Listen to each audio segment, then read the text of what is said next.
do que um pequeno testemunho, não, mas a gente não pode também a palavra de deixar de falar do que Deus tem feito através de nós, o que a gente tem visto, o que a gente tem vivenciado, porque pregar missões sem viver missões não tem sentido. A maior bênção de almas que eu já fiz parte, que eu não ganhei minha mãe sozinha, mas o maior fruto que eu vi foi a minha mãe.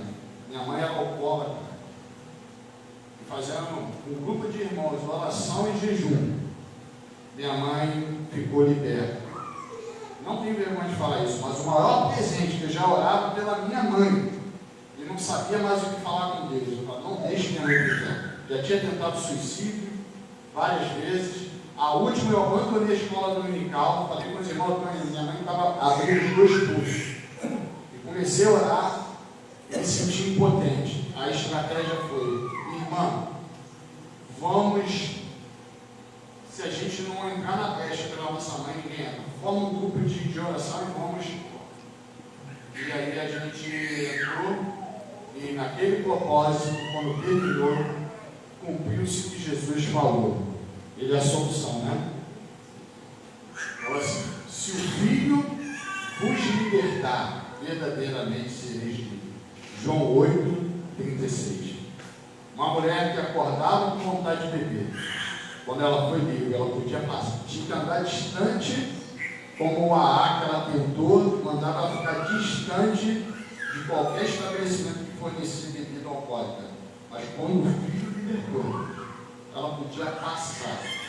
A padaria também vivia a bebida alcoólica, podia ir lá comprar pão, porque não tinha mais aquela vontade. Jesus é a solução mesmo, irmãos. Não é lenda, não. Quando o poder de Deus se manifesta, é o milagre mais lindo. Eu sei que se manifesta, Jesus faz. Eu já vi paralítico andar na minha frente, meia-noite. Eu vi um jovem andando, um paralítico andando, um mendigo que não andava. Eu já vi, mas o milagre mais lindo é quando Jesus liberta da escravidão do pecado. Quando Jesus transforma o caráter, muda. E eu tive o privilégio de discipular e batizar minha mãe. Eu já batizei meus 2 filhos, mas o batismo, que foi um milagre assim, o batismo não é, mas confirma. Emergir, sepultamento com o mundo. Emergir, uma nova vida em Cristo. Foi da minha mãe. Humanamente era causa perdida, mas eu sempre acreditei de orar por Deus. Mas João 3,16. Eu espero que essas palavras sirvam de edificação para todos nós. Vamos para a palavra do Senhor. O tempo é curto. Nos diz assim, inerrante, a infalível, a poderosa palavra do Senhor dos Exércitos. Porque Deus amou o mundo de tal maneira que deu seu Filho unigênito, para que todo aquele que nele crê não pereça, mas tenha a vida eterna. Nosso pastor já orou por nós. Então, irmãos, como o irmão Luciano falou pela manhã, com quem Jesus estava falando diretamente naquela época? Falando com Nicodemos, príncipe dos judeus, fazia parte de uma política religiosa, ele fazia parte do Sinédrio, então ele tinha acesso a Torá, mas ele não tinha uma experiência pessoal com Jesus. Ele passa, acredito eu, a ter uma experiência naquele momento, quando ele de madrugada, querendo evitar um problema, talvez para não ser visto por alguém, ele ouviu falar que Jesus fazia milagres, ouviu falar do médico, nem sei que tu és vindo de Deus pelos milagres que tu faz. Ele vai até Jesus, mas Jesus ele não era como pessoa, como pessoa também, ele não estava em busca de satisfazer o seu ego. E ele de maneira direta falou, Nicodemos, é o seguinte, necessário vos é nascer de novo. Ou seja, você é religioso, você faz parte de um sistema religioso, você faz parte das cadeias, você é príncipe dos judeus, mas o principal está faltando em você. Vos é necessário, você tem uma necessidade de nascer de novo. E aí discorre na sua ignorância, porque quem não tem o Espírito não discerne nada bem espiritualmente. Paulo escrevendo aos Coríntios fala assim, aquele que é espiritual discerne bem tudo espiritualmente. O homem carnal não consegue discernir. E Nicodemos era religioso, mas não tinha discernimento espiritual, porque ele faz uma pergunta absurda: ué, para nascer de novo é necessário voltar ao ventre da sua mãe? Como o meu professor, quando eu fiz o curso de técnico de almoxarife em Bom Sucesso, quando teve um assunto lá sobre o nascimento de Jesus, ele falou assim: Jesus é um bebê de proveta. Me fez lembrar Nicodemos, mas isso é natural, um homem natural que não conhece a Deus, que não conhece a palavra de Deus, que não tem discernimento, que não tem o Espírito Santo.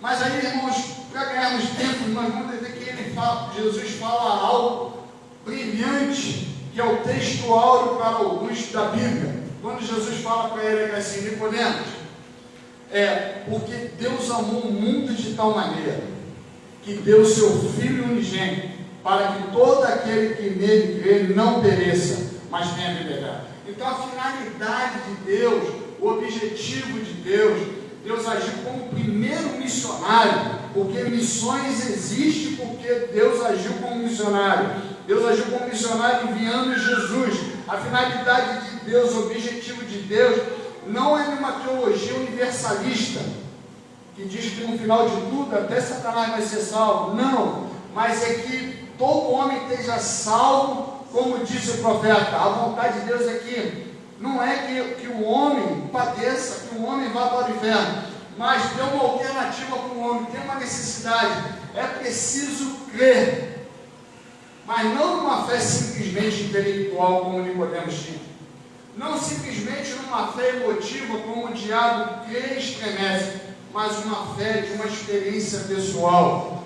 E nessa questão de crer para o judeu, crer em Deus é aquele que tem aquela fé volitiva, aquele que tem a fé que se arrepende dos seus pecados, que tem uma fé com vontade de obedecer, passa a ter a vontade de obedecer. E isso só é possível gerado pelo Espírito Santo, que convence o homem do pecado, da justiça e do juízo.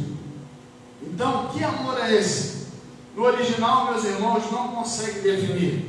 Ninguém consegue definir essa expressão, porque Deus amou o mundo de tal maneira. Nem o seu Shedd, o nosso teólogo batista que já está na glória, nenhum teólogo, nenhum comentarista, nenhum exegeta, nenhum hermeneuta, ninguém consegue definir que expressão é essa, nem o texto original.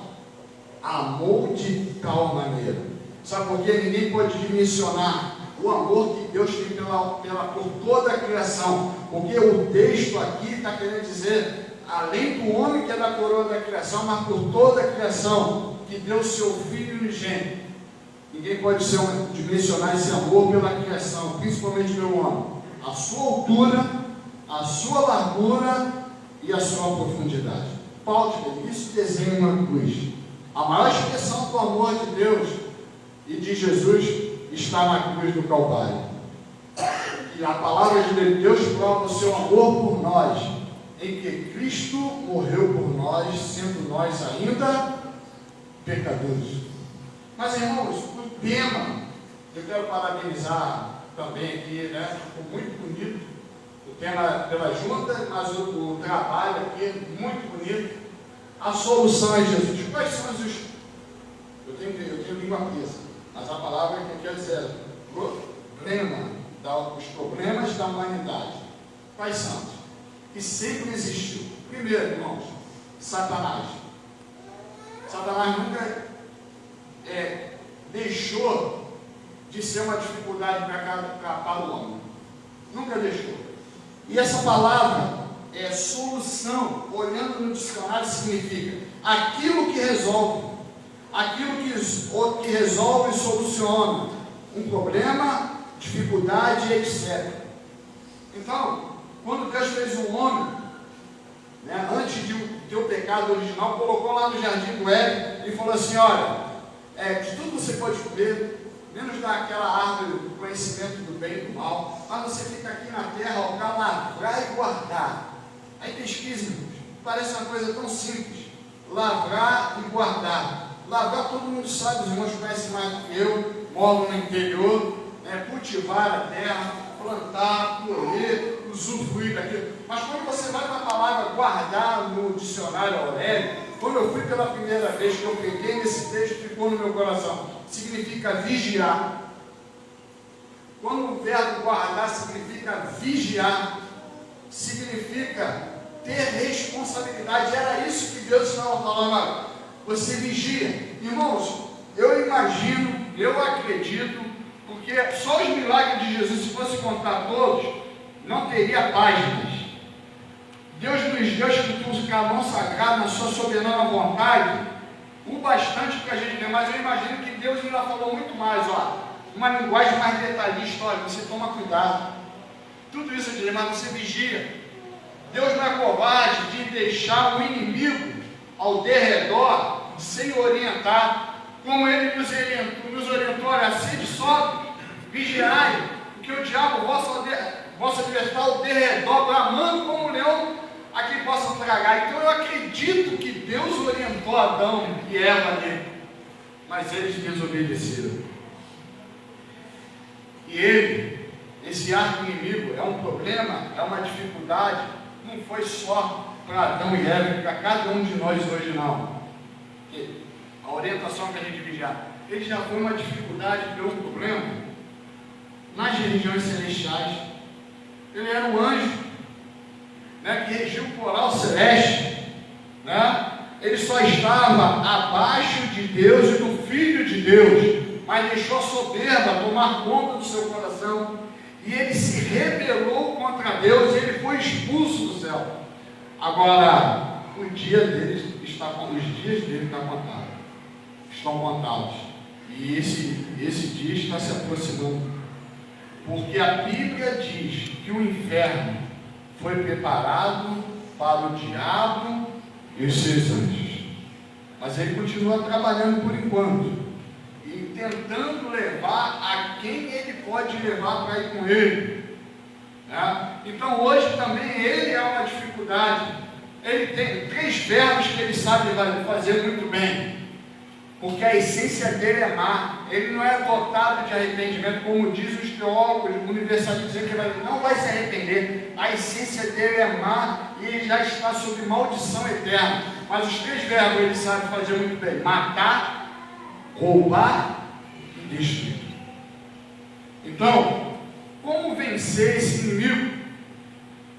Como vencer essa dificuldade, que já que temos, ele é um ser espiritual, mal, tem os seus poderes, é invisível. Como vencer? É um problema sério. Quantas coisas já passamos na vida, ou porque nós demos lugar a ele, ou por alguém da nossa família ter dado lugar a ele, sofremos as consequências, como um casamento desfeito por alguém dar lugar a ele. Mas como vencer isso? Como ficar protegido disso? Jesus é a solução.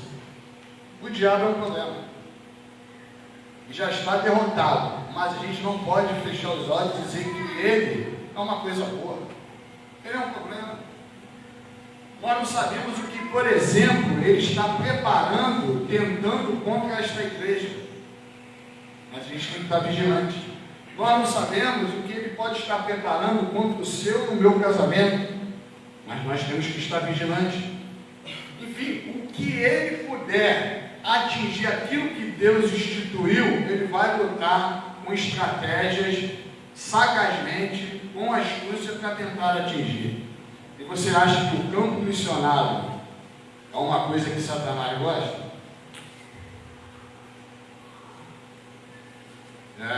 A gente tem que ser como Billy Graham, joelhos no chão, como John Wesley, joelhos no chão e os olhos abertos. Houve um grande pregador aí, que fazia grandes cruzadas internacionais e que caiu porque não vigiou. Jim Swaggart. Quando minha mãe, ela estava afastada, mas ela assistia, quando ele caiu, ela desanimou.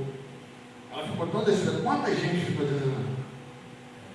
E ele caiu como Sansão caiu também. Uma das quedas de Sansão foi com uma prostituta. E a Bíblia diz assim: aquele que está em pé, cuide-se para que não caia.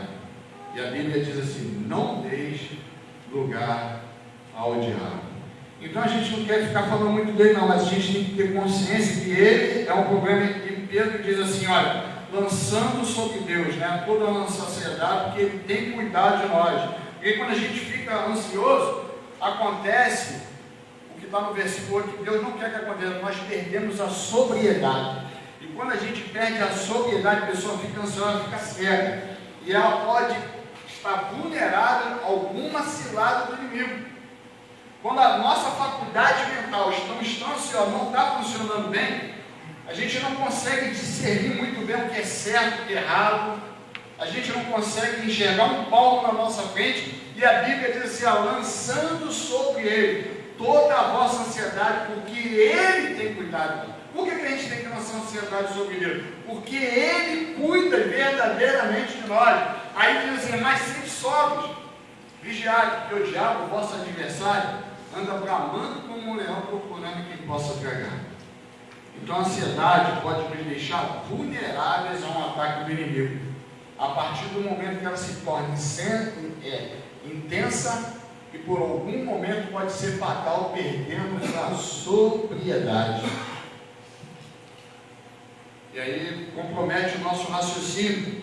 Mas olha o problema, irmãos, sério, que é difícil de vencer, e só em Jesus o homem pode vencer. E a gente não pode subestimar o inimigo, mas também não vulgarizar a graça. E o segundo problema que a gente tem é o pecado. Irmãos, eu acho que é mais sério ainda que o primeiro. Sabe por quê? A Bíblia diz lá em 1 João capítulo 5 que aqueles que guardam os mandamentos do diabo não lhe toca. Que guardam os mandamentos. Então, eu não tenho que ficar todo dia me preocupando com o diabo, eu tenho que vigiar. Mas eu tenho, se eu me preocupo e se eu sou obediente à palavra de Deus, essa tem que ser a minha preocupação. Porque alguém fica assim, passa ali, tem uma macumba ali, é crente, meu Deus do céu, tem que passar 1000 quilômetros. E medo do diabo terrível. Irmãos, é confiar na palavra. Há promessas de proteção de Deus, não há várias, a gente poderia enumerar aqui, muitas estão na sua mente agora. Mas eu tenho que me preocupar em me sujeitar ao Senhor. Inclusive, sujeitando a Deus, resistindo o diabo, ele vai fugir. Eu tenho que me preocupar nisso. Eu tenho que estar fazendo exame introspectivo, não só na ceia, dia a dia. Como é que está a minha comunhão com Deus?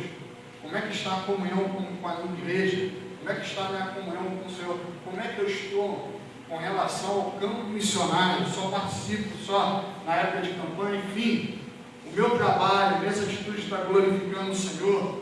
Eu na faculdade, lá, um monte de jovens usando droga, usando sites de pornografia com conversas. Eu estou achando graça com aquilo, eu estou agradando o Senhor, estou brigando lá no meio da faculdade. Eu estou disposto a ser perseguido numa faculdade porque eu penso diferente. Eu tenho identidade mesmo ali na minha faculdade, eu tenho raízes. Ainda que me chamem de quadrado, cafona, ainda que eu não faça parte, eu fico como um peixe fora d'água, porque não há aceitação no grupo, como o jovem é diferente. Nesse grupo, minha filha passou por isso, na escola, na adolescência, mas vale a pena lutar contra o pecado. E Romanos 3, de 22 a 26, olha só o que nos diz a palavra do Senhor. Romanos 3, de 22 a 26, nos diz assim, olha: nisto é a justiça de Deus pela fé em Jesus Cristo, para todos e sobre todos que creem, porque não há diferença, porque todos pecaram e destituídos estão da glória de Deus. Olha como o pecado é um problema. Se o pecado fosse solução, ele nos aproximaria de Deus. Todos pecaram. Nós herdamos lá de Adão e a gente peca todos os dias.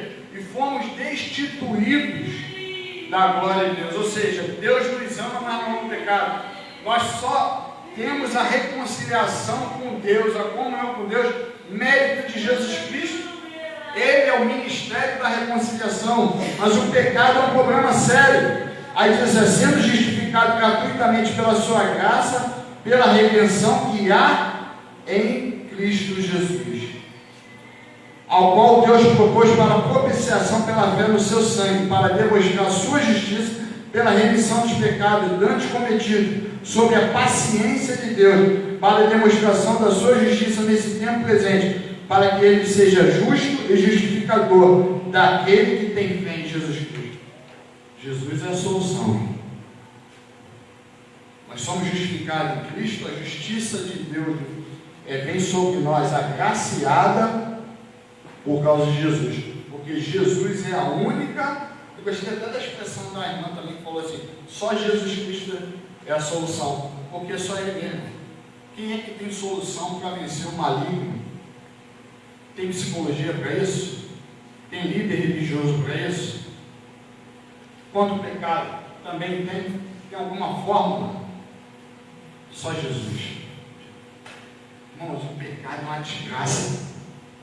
Se a gente pudesse, ficar livre de ver, porque todo crente salvo, o que é pecar? Transgressão, errar o alvo.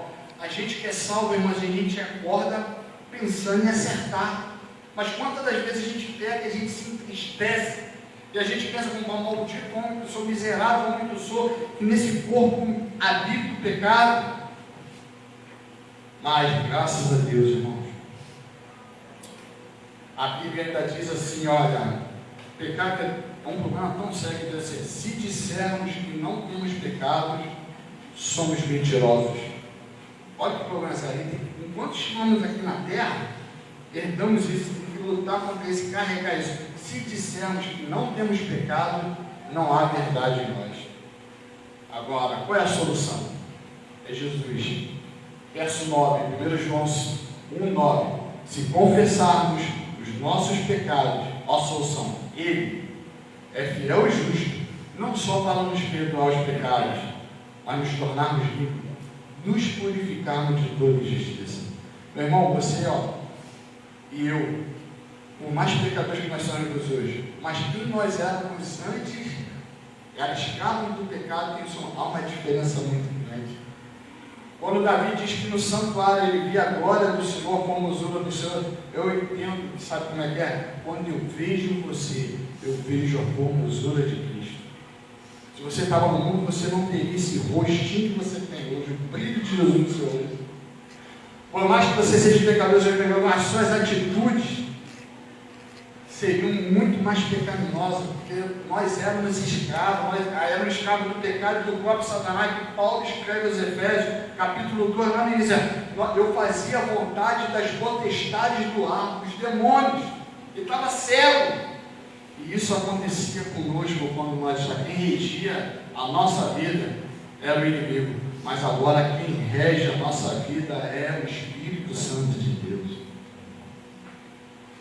Então, a solução para lidar com o pecado que separa o homem de Deus é Jesus. E por último, irmãos, outro inimigo nosso, que a gente tem que saber lidar com ele. Isso é sério. Isso é sério. Esses três problemas que a gente tem é a nossa carne. E aí alguém entende assim, quando Davi fala assim: pecado concedeu minha mãe, porque o pai dele é adulterou. Mas eu vou muito mais além. Não vou colocar responsabilidade na minha mãe, mas ela geneticamente herdou isso e foi herdando, geração, até chegar lá em Adão.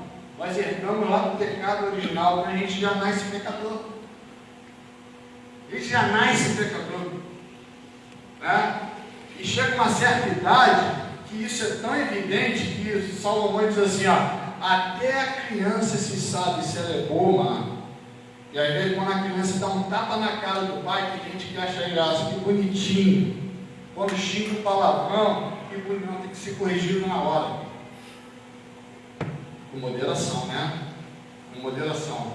Então, porque já está nela, o pecado. Mas alguém vai dizer: mas isso aí ela está vendo assim. Mas tu vai ver uma hora, quando ela entender que é certo e errado, já frutificar alguma coisa do pecado. Irmãos, se o pecado não existia para Adão e Eva, e ele pecou, se tornou um problema para ele, Imagine para nós que já nascemos no pecado. E a nossa carne foi contaminada. A nossa carne, a gente já nasce já com essa corrupção, né? Então, como lidar com isso? Jesus Cristo é a solução, né? Jesus Cristo é a solução. Mas a Bíblia diz que não há perdão, né? A gente lidar com a nossa carne tem que andar com o Espírito, mas não há perdão sem arrependimento, como está em Atos 3,19. E a gente tem que estar arrependido dos nossos pecados. E como lidar com isso?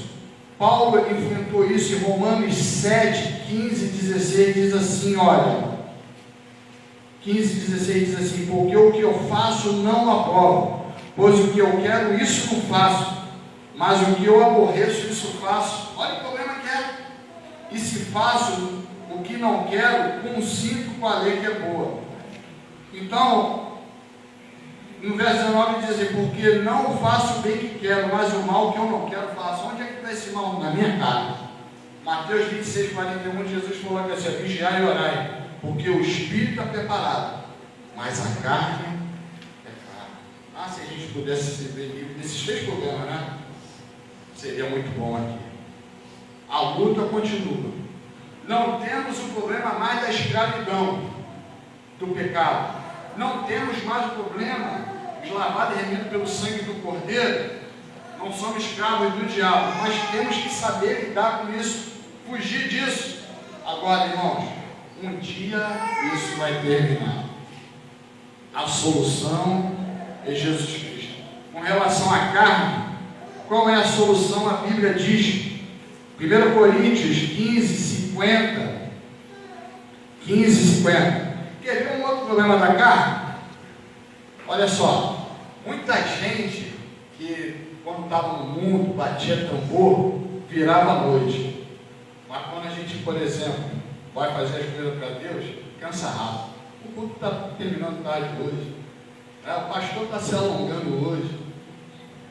Mas a carne. A carne. A nossa carne não, já vai ler a Bíblia da sombra. Tu às vezes consegue ler o jornal todinho, vai ler a Bíblia da sombra. Carne. A nossa carne não quer as coisas espirituais. A gente tem que saber amortecer ela. E a gente não tem um hábito, às vezes, de jejuar, que é uma ferramenta que ajuda, né? De orar mais intensamente. Mas Jesus, ele deu a solução. 1 Coríntios 15, 50, 57 diz assim, e agora digo isto, irmãos, que a carne e o sangue não podem herdar o reino de Deus, nem a corrupção herdar a corrupção. Olha como é que é um problema sério. Eu não posso viver na carne. Eis aqui vos digo um mistério. Na verdade, nem todos dormirão, mas todos seremos transformados. Num momento, num abrir e piscar de olhos, ante a última trombeta, porque a trombeta soará e os mortos ressuscitarão incorruptíveis, e nós seremos transformados, porque convém que isto que é corruptível se revista da incorruptibilidade, e isto que é mortal se revista da imortalidade. E quanto isto que é corruptível se revestir da incorruptibilidade, isto que é mortal se revestir da imortalidade, então cumprir-se-á a palavra que está escrita: tragada foi a morte na vitória. Onde está a morte, o teu aguilhão? Onde está o inferno, a tua vitória? Ora, o aguilhão da morte é o pecado, e a força do pecado é a lei. Mas graças a Deus que nos dá a vitória por Jesus Cristo. Bem clara a solução. A carne não pode corruptir uma coisa. Primeiro nos convertemos, estamos no processo de santificação, vamos pelo Senhor alcançar o estado de glorificação. Esse corpo perece, não vai fazer mais parte da minha vida, não vai fazer o teu corpo. Nós teremos um corpo glorificado, porque isso aqui já está contaminado. E a única maneira de vencer o pecado, de vencer, está em nós, vivendo Romanos 8:1, que diz assim: aquele que está em Cristo, não há nenhuma condenação para aqueles que estão em Cristo Jesus. Aí tem gente que não lê a parte B, não. Tem até uma versão da linguagem de hoje que não dá.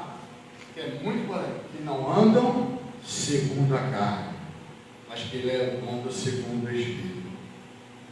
Então a gente tem que usar armas espirituais, vida regular de oração, vida de meditação de palavras, se necessário jejuar, comunhão com a igreja, comunhão com os irmãos, vivendo os mandamentos, para nós vencermos esses três inimigos.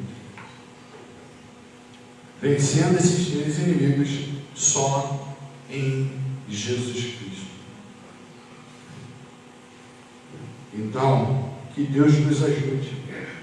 Essa é a minha palavra que diz assim, Paulo falou assim, olha, combati o bom combate, acabei a carreira e guardei a fé. E Salomão, embora ele não terminou bem, mas ele falou uma coisa muito interessante. Ele foi usado por Deus, né? Ele falou assim, ó, melhor não são inícios das coisas, mas o fim dela. E Paulo diz para a gente tomar cuidado para não correr vão. A apostasia está aí. Né? Muitos estão abandonando a fé. Então a gente tem uma luta espiritual muito grande. Tem mais gente desengrejada que engrejada. Embora engrejado não pode se dizer que todos estão salvos. Mas na estatística, tem mais gente desengrejada do que engrejada. A Europa, que foi berço de missões, muitos templos fechados, muita gente não quer saber mais de Deus. E Jesus ele falou, quando eu voltar a encontrar em fé, Paulo falou, combati um bom combate, acabei a carreira e guardei minha fé. Contribuir com missões é ter fé, é saber que o meu dinheiro não está sendo jogado fora, é entender que vale a pena contribuir por algo tão nobre, sublime e eterno, porque eu estou contribuindo para que almas no meu Brasil sejam salvas. Irmãos, não é Bolsonaro, não é Luiz Inácio Lula da Silva, não é quem vai vir como presidente daqui a mais décadas, não sei, na história Deus sabe todas. A solução para o Brasil é aquilo, feliz é a nação cujo Deus é o Senhor. A solução para o Brasil é Jesus. É Jesus. Não tem outro. Não tem outro. Não é o Lula que vai botar a carne no seu prato. Não é o Bolsonaro também não.